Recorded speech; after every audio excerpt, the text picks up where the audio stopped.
উত্তরা 13 নং সেক্টর খেলার মাঠে পূজা সংক্রান্ত বিভ্রান্তিকর তথ্য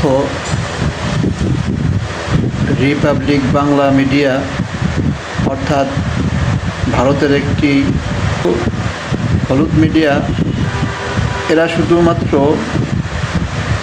অংশ বিশেষ খবর প্রচার করে, জনমনে আতঙ্ক সৃষ্টি করে, প্লাস মানুষের ভিতর বিবাদ ছড়িয়ে দেয়। অতি দুঃখের বিষয়, 13 নং সেক্টরের খেলার মাঠে পূজা সংক্রান্ত একটা প্রতিবাদ 13 নং সেক্টরবাসী করে, যেটা সোশ্যাল মিডিয়াতে প্রচার হয় এবং শুধু প্রতিবাদ করেই 13 নং সেক্টরবাসী চুপ থাকেনি। বিভিন্ন মহলে অর্থাৎ বর্তমান সেনাবাহিনীর হাতে ম্যাজিস্ট্রেটি ক্ষমতা প্রদান করা হয়েছে। আমাদের পাশেই ডিয়াবাড়ি ক্যাম্প রয়েছে, ক্যাম্পের অধিনায়ক বরাবর 13 নং সেক্টরবাসী একটি পত্র দাখিল করে, যে পত্রের মাধ্যমে যৌক্তিক চাহিদাগুলো উপস্থাপন করা হয়। মুসলমানদের যৌক্তিক বিষয়গুলো উপস্থাপন করা হয়।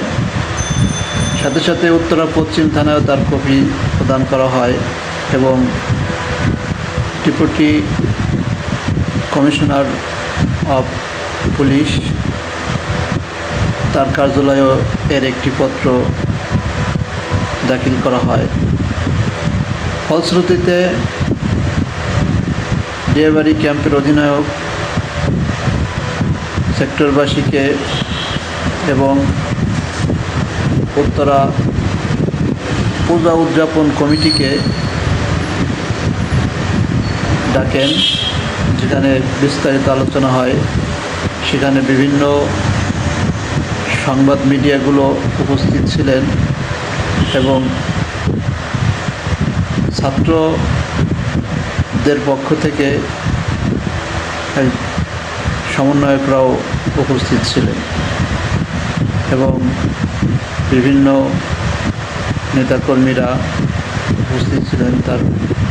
সেখানে একটা ফয়সলা হয়, যে ফয়সলাটা এরকম: 3 নং সেক্টর কাবাব ফ্যাক্টরির পাশে যে মোড়টা আছে, ওই মোড় অথবা 13 নং সেক্টর জমজম টাওয়ারের পাশে, এখানে তারা পূজা উদযাপন করতে পারবে। এই দুই স্থানের যে কোনো স্থানে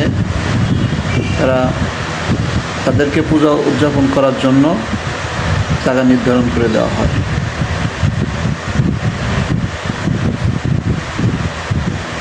কিন্তু কিছু হলুদ মিডিয়া এটাকে অপপ্রচার করতেছে, যা খুবই দুঃখজনক এবং নিন্দাজনক। আমরা তাদেরকে 13 নং সেক্টরবাসী ধিক্কার জানাই, তাদেরকে আমরা নিন্দা জানাই যারা এটাকে নিয়ে অপপ্রচার করতেছে। ধন্যবাদ সবাইকে।